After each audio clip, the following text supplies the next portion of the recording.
বাংলার জনরবের পক্ষ থেকে আপনাদের সকলকে স্বাগত জানিয়ে দিল্লির মোদী সরকার কি খুবই সংকটে পড়েছে। মনে করা হচ্ছে যে মোদী সরকার প্রচণ্ড পরিমাণে সংকটের মধ্যে রয়েছে।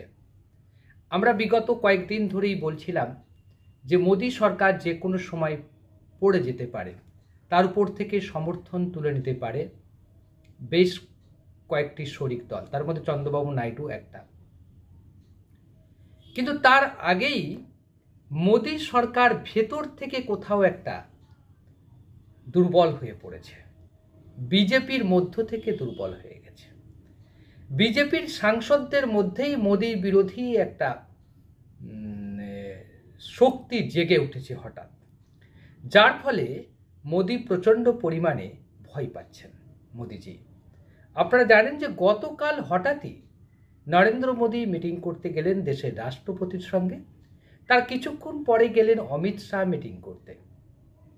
আর অবাক হবেন শুনে যে আগামীকাল দিল্লিতে এনডিএ সংসদীয় দলের বৈঠক ডাকা হয়েছে এবং সেই বৈঠকে উপস্থিত থাকবেন দেশের প্রধানমন্ত্রী নরেন্দ্র মোদী। কেন ডাকা হয়েছে, কি জন্য ডাকা হয়েছে তার ব্যাখ্যা অবশ্য দেওয়া হয়নি, তবে মনে করা হচ্ছে যে উপরাষ্ট্রপতি নির্বাচনকে সামনে রেখে এই বৈঠক ডাকা হয়েছে। উপরাষ্ট্রপতি নির্বাচনকে কেন ভয় পাচ্ছে এনডিএ জোট? এমনি তো তারা লোকসভাতে 293টা আসন আছে তাদের, রাজ্যসভাতেও যা আছে তাতে তাদের যে কোনো প্রার্থী জয়লাভটা সময়ের অপেক্ষা মাত্র। তারপরেও নরেন্দ্র মোদীর ভয় পাচ্ছে কোথায়? তাহলে কি কোথাও মনে হচ্ছে যে ভোট চেঞ্জ হতে পারে? কোথাও কি মনে হচ্ছে যে যারা রাজ্যসভা বা লোকসভার যে সকল সংসদের সদস্যরা উপরাষ্ট্রপতি নির্বাচনে ভোট দেবেন তারা বিরোধী পক্ষকে ভোট দিতে পারে, বিজেপির পক্ষ থেকে কেউ? কারণ ইতিমধ্যে আরএসএসের সঙ্গে নরেন্দ্র মোদী গোষ্ঠী অর্থাৎ অমিত শাহ এবং নরেন্দ্র মোদী অর্থাৎ গুজরাট লবির সংঘাত তীব্র আকার ধারণ করেছে। গুজরাট লবি মনে করছে যে এই মুহূর্তে বিজেপির জাতীয় সভাপতির প্রয়োজন নেই। আরএসএস মনে করছে এই মুহূর্তে বিজেপির জাতীয় সভাপতির প্রয়োজন আছে। কারণ আপনারা লক্ষ্য করে দেখুন, এর আগে বলা হয়েছিল 21শে জুলাই বিজেপির জাতীয় সভাপতির নাম ঘোষণা করা হবে। সেই মোতাবেক আমরা জানি দেশের অধিকাংশ রাজ্যের বিজেপির রাজ্য সভাপতির নাম ঘোষণা হয়ে গেছে।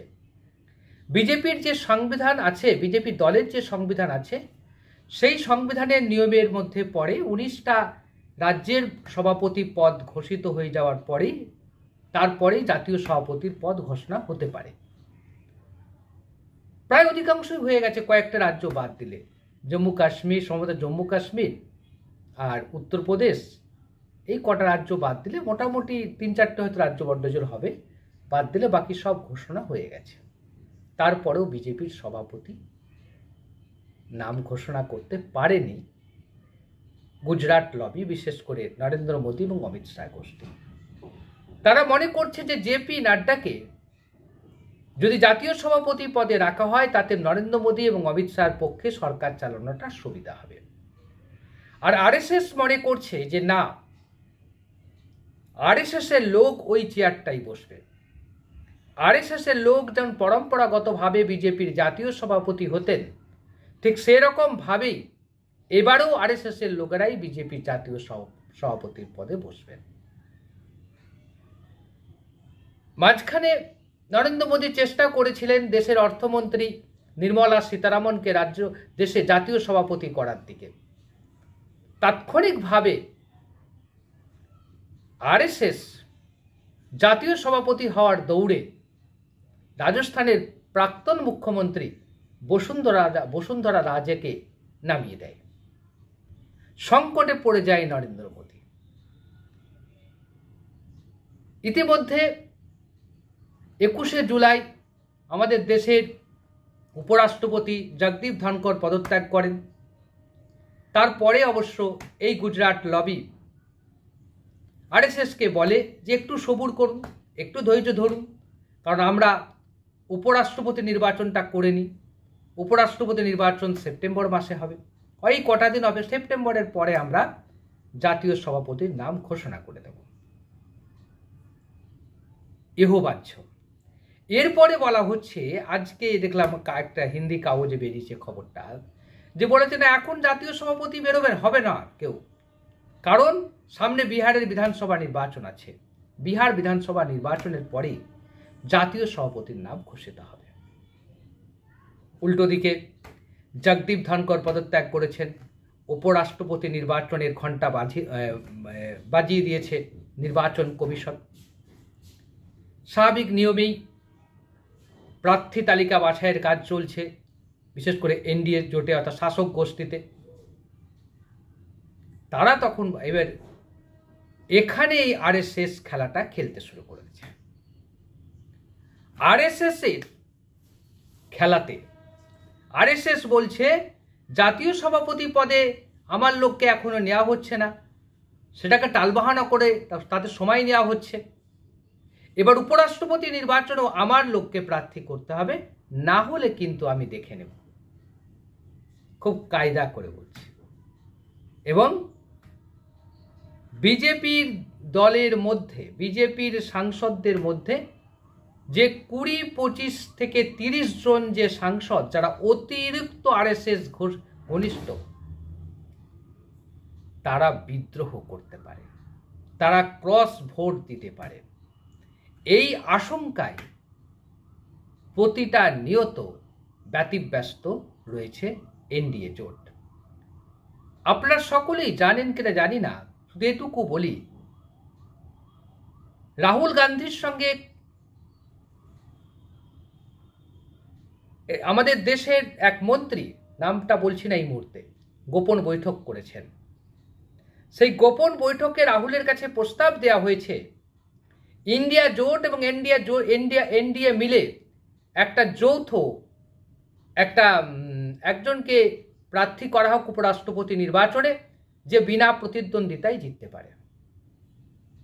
রাহুল গান্ধী সেই প্রস্তাব মেনেছি কি মেনে নেননি সেটা আমরা বলতে পারবো না, কিন্তু প্রস্তাবটা গেছে। এরকম নাকি সব রাজনৈতিক দলের সঙ্গে কেন্দ্রের বিজেপি নেতারা কথাবার্তা বলছে ভয় থেকে। কারণ তারা মনে করছে যদি আমরা সহমতের ভিত্তিতে বিরোধী এবং শাসক দল যৌথভাবে একটি প্রার্থী দিয়ে জিতিয়ে নিতে পারি, তাহলে আরএসএস হস্তক্ষেপের কোনো প্রয়োজনই পড়বে না, আরএসএসকে কোনো প্রয়োজনই পড়বে না, বিজেপি নেতারা ভাবছে। আর যদি ইন্ডিয়া জোট পাল্টা প্রার্থী দেয়, তাহলে কিন্তু যে কোনো সময় ক্রস ভোট হয়ে ইন্ডিয়া জোটের প্রার্থী জিতে যেতে পারে। আর একটাও যদি ক্রস ভোট হয়, তাতেই কিন্তু ইন্ডিয়া জোটের সাফল্য। অন্যদিকে চন্দ্রবাবু নাইডু, নীতিশ কুমাররা যেভাবে বেসুরে কথাবার্তা বলছে, বিশেষ করে এসআইআর নিয়ে যে বিক্ষোভের মধ্যে রয়েছে, যে ক্ষোভের মধ্যে রয়েছে, সেই ক্ষোভের বহিঃপ্রকাশ যদি উপরাষ্ট্রপতি নির্বাচনে দেখা যায়, তাহলে কিন্তু ইন্ডিয়া জোটের প্রার্থী জয়ের সম্ভাবনা থেকে যাবে।